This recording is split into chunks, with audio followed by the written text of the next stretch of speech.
"My kid hates reading the books from school," a friend confided in me. I think her son is far from alone in this. It's not the fault of the schools, really. They have to send home books where the child can decode every word, and stories that are like this and rely on only a few phonic sounds are going to seem forced and uninteresting, especially when compared to the exciting TV programs children watch, or even the books that you might read with them at home. So how do you take the reading skills that we've looked at in these videos so far and apply them to books, but still keep it interesting? That's what I'll share with you in this video. So hit that subscribe button and let's get into it. Books need to inspire. So read what the kid wants to read. We visit the library regularly, and we also buy books, both second-hand and new, in order to ensure that they have a range of books that they have chosen. If they want to read them, you're so much better off. Obviously, a child who's just beginning to read might not be able to pick up any book and just start reading it straight away, even with all the word work that we've already done in these videos. But that's not the aim here. Instead, I recommend sharing the book together. I do this with my children, and then invite them to help read it with me.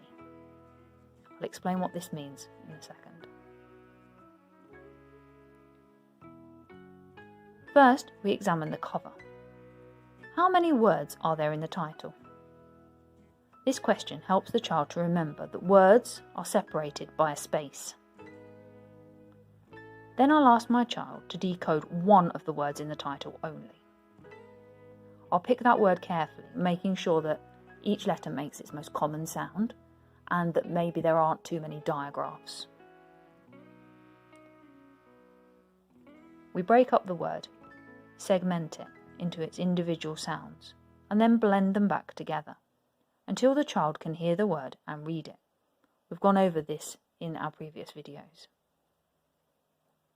It will take less and less time as they develop these skills and become better at reading.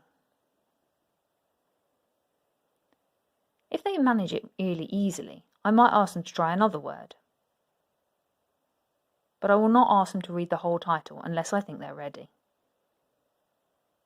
Then we begin the story.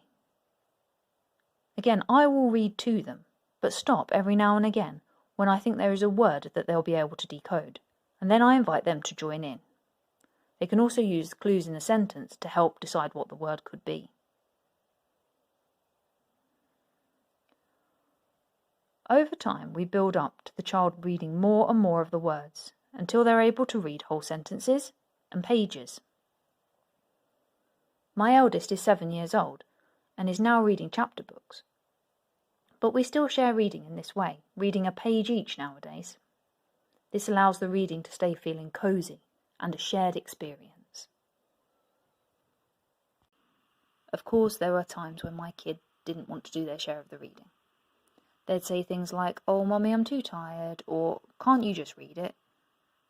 My reply was always to remind them of the importance of learning to read and to negotiate an acceptable amount for them to read, respecting them and scaling it back from the norm if this was their attitude on a particular day.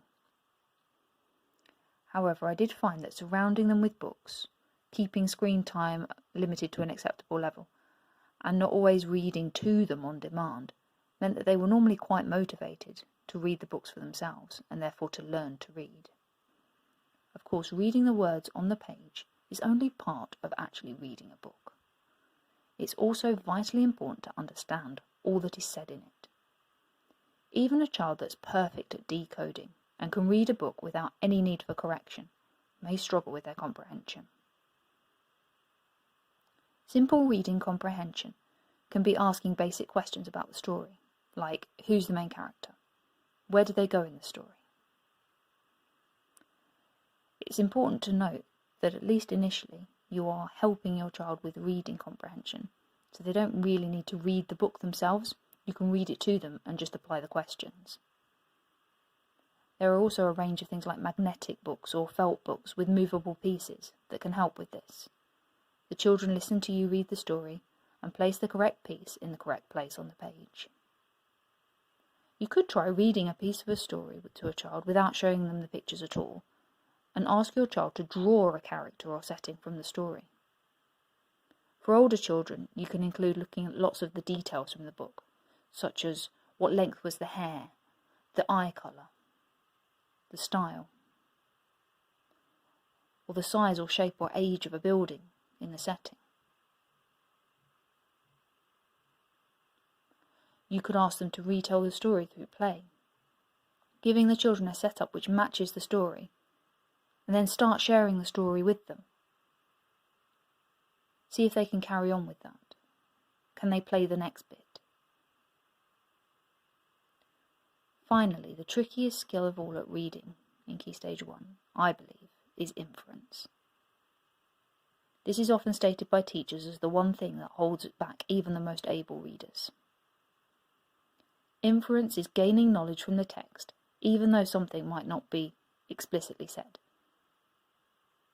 For example, "Why did you do that?" he shouted, stamping his foot hard. Well, how does he feel? How do you know? This is inference. Inference is all about looking for clues in the book that tell you more than the actual words do directly. Asking what a character is feeling, or what you think they might do next, from their actions so far, are the most straightforward ways of addressing inference questions with your child to begin with.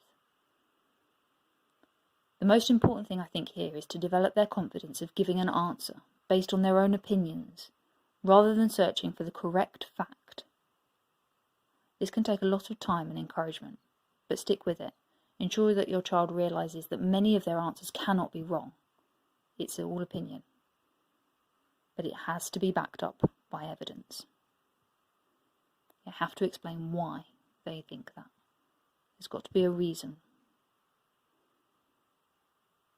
And there you have it. This is the final episode in the series of helping your child with learning to read. I hope you found it helpful. Don't forget to subscribe for more content like this, and keep inspiring learning with your kids. Bye-bye.